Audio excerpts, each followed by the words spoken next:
পানীয় জলের দাবিতে রাস্তা অবরোধ করে বিক্ষোভ বাসন্তীতে।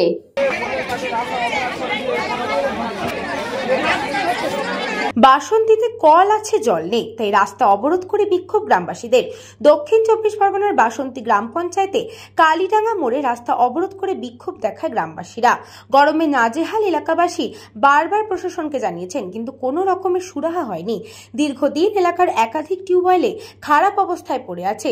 4টি-5টি গ্রামে পানীয় জলের সমস্যা দেখা দিয়েছে, কিন্তু প্রশাসন কোনো ব্যবস্থা গ্রহণ করেনি।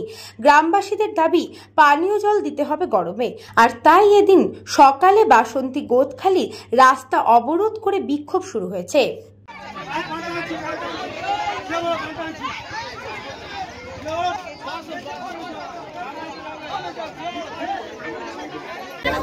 জল নেই, আমাদের জল চাই, ওই জন্য আমরা রাস্তা অবরোধ করেছি। জল চাই? হ্যাঁ, আমাদের জল চাই। গরমে জল পাচ্ছেন না? না, একদম জল পায় না। সবসময় জল আমাদের পাচ্ছে না, অল্প করে টাইমে জল হলো, হালকা করে ড্রামে করে দিয়ে যাচ্ছে, ওই আমাদের দিন চলছে না জলে। আমাদের আজ 3 বছর এখানে জল নেই, কোনো জায়গায় কল নেই, আর ওই 1 ড্রাম করে জল দিচ্ছে, আমাদের কারোর হচ্ছে না। আপনার পঞ্চায়েতকে জানাননি? পঞ্চায়েত ওই আর পালাচ্ছে, ভোটের সময় পঞ্চায়েত ফোন নেবে, পঞ্চায়েত পালাচ্ছে, বলছে পুলিশ আসবে, তোমার মেরে তেড়ে দেবে, বলছে তোমরা বাধা অবরোধ করেছো, পুলিশ আসতে মেরে তেড়ে দেবে, সব ডাবর ভাঙার ভেঙে দেবে বলে পঞ্চায়েত চলে গেল। দক্ষিণ 24 পরগনা থেকে বাবলু প্রামাণিকের রিপোর্ট, নিউজ বঙ্গ টাইম।